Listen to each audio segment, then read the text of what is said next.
We've done the prepping, let's make the cabinet doors.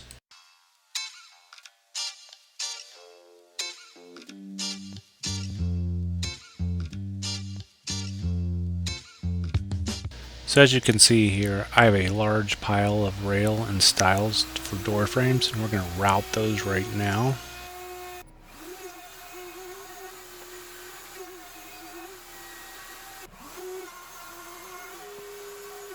All that routing filled up my dust collector bag.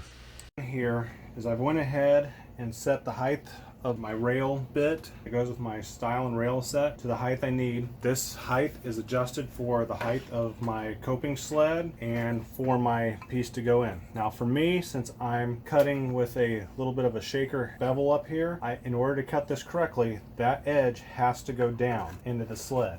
So I basically put it in there, flush it up with this, and then lock it down, and then as I run this through there, it will cut the appropriate profile so that this will mate into my stiles for my doors. I went ahead and got everything adjusted to the height. I mean, it's just trial and error to get the appropriate height. Use some scrap piece of wood and just constantly keep adjusting, making sure that the tongue fits into your piece. What I have right here is my scrap piece that I've been messing with, and once it fits in there, it should be, you know, nice and flush here. It should be flush here, and your tongue should be nice and tight. It's a little loose. I added a couple of shims to my bit to tighten it up a little bit, but I want to get much tighter because some of them get pretty tight and I don't want to break any of the edges off here. That's basically what I've got set up now. We'll go ahead and cut some of these rails, and then we'll take and we'll mill these out.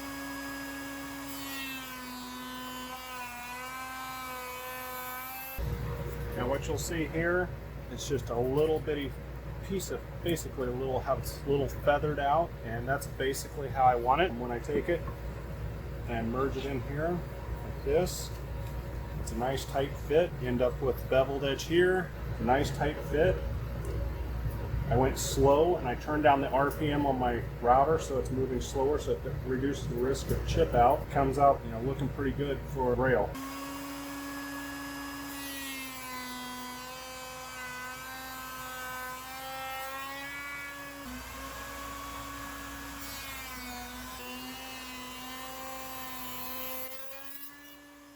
So what I'm going to do here is set the my rip fence so that I'm cutting my rail, just snugging it up. There should be no pivot between them. Just glance right across there like that. What I've got here is the rail that I'm going to cut, and I've got a matching scrap piece of wood.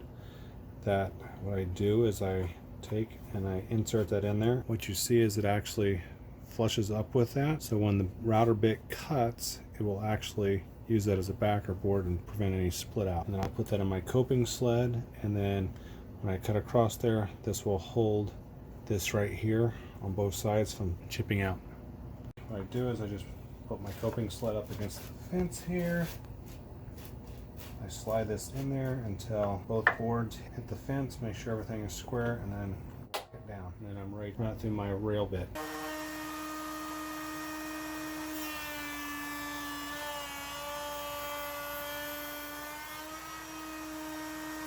As you can see, there's no blowout right here. On either side, we can see a nice tight fit.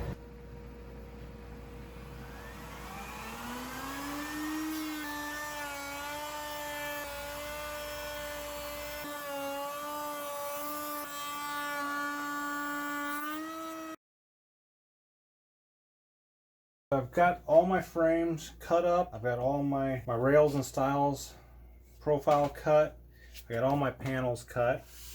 Everything's looking really good. There's two different camps of people. Some that like to stain and finish these before putting these in there, and some who want to put them in there before you stain and finish. It's up to you. An advantage of staining and finishing your panel before you assemble the door is you go right up to the edge. So if it shrinks or expands, if it's like a solid wood panel, when it shrinks it could pull away from inside the coped groove, exposing some unfinished area. So that's one advantage of that. It also prevents glue from sticking here, because on a solid wood panel you want to keep this from being glued in. You want to be able to have it free floating. For me, this is, you know, obviously man-made. It's a MDF core with veneer on it, so there shouldn't be any expansion or contraction going on due to humidity change. I'm going to go ahead and assemble this door frame. Now, what I like to do is I have little foam pieces that I put in here in the rail. It eliminates the rattle or whatever. You can also buy what's called space balls to put in there. For me, I just have a roll of old double-sided foam tape, I should say, that or not double-sided, it's just single-sided sticky, but it's that foam edging stuff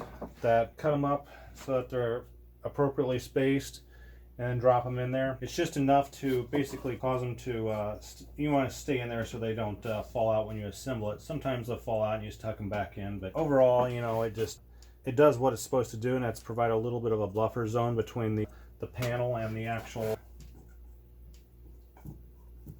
rails and stiles, keep it from rattling. Usually kind of evenly spaced, 2 on each one is enough. Now what I've also done here is I've got everything ready, my clamps are ready, and everything's good to go. That way I'm not searching for stuff when I'm gluing this panel up, because while it is, you know, a time sensitive nature, you don't have all day to be hunting and finding stuff. I like to, for like this panel right here, just put some glue right here on the tenon here, and stay away from this area here where the panel's actually going to go. Each one of my rails, that's what I'll do, is I'll just put a little glue here, and some usually down the tenon so it goes down in the groove. And do that for both sides, and then slip the panel in and do it like that. Let's get gluing this up and I'll get things moving.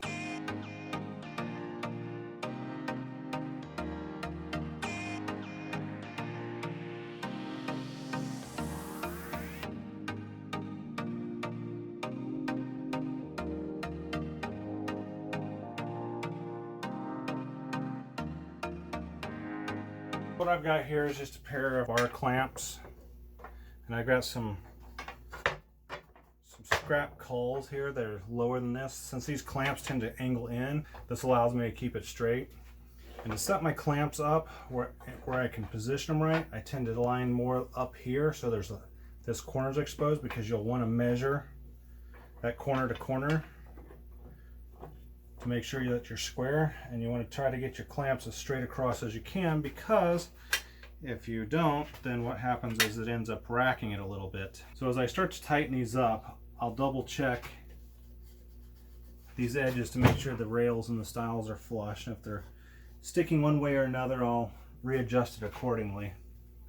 And then because some of these doors are just so big, a lot of times what I'll do is I'll take just this little clamp here that I have, and I'll seat it up against the bar and just clamp that edge down so it doesn't pop it up when I'm doing this, because you want to hold this door flat as you're clamping. You want to make sure when you're clamping, you don't have your fingers or any part of your hand in there, because it can hurt pretty bad if it gets mashed. So you can see how when I did that, like I said, the clamp did all the work, and it popped the joint in there. So I popped the joint together, I should say.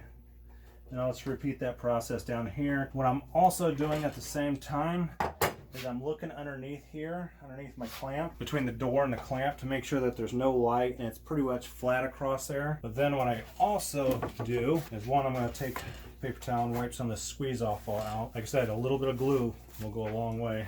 When I do this sand job on these, it'll sand away all that stuff. So you want to take a straight edge and go from side to side across that rail. What you can see is if you're out of square. So for me, right now, this side here is kind of mashed down. So I'll adjust the clamp accordingly so that this side comes up a little bit to meet it, because I've already put a lot of pressure on it. I don't want to cause it to coil under, so it's still got enough pressure to hold the joint tight, but right now and nice and flat across there. And then I'll do the same on this side.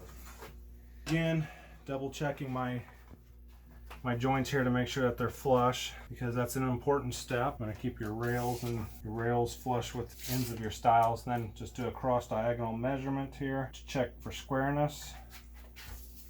In the case of me, this is square. It's 27 and 15/16 both ways.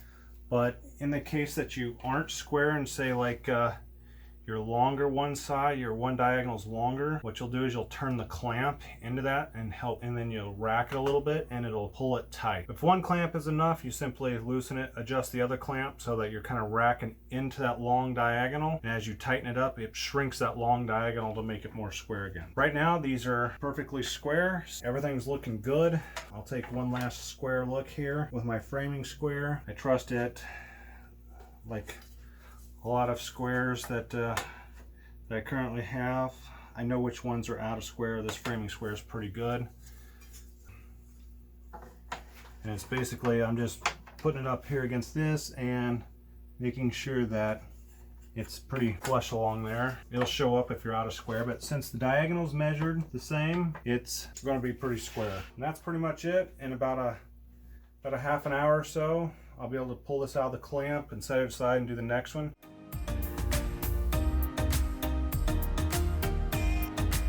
Thanks for watching, and don't forget to subscribe for more videos.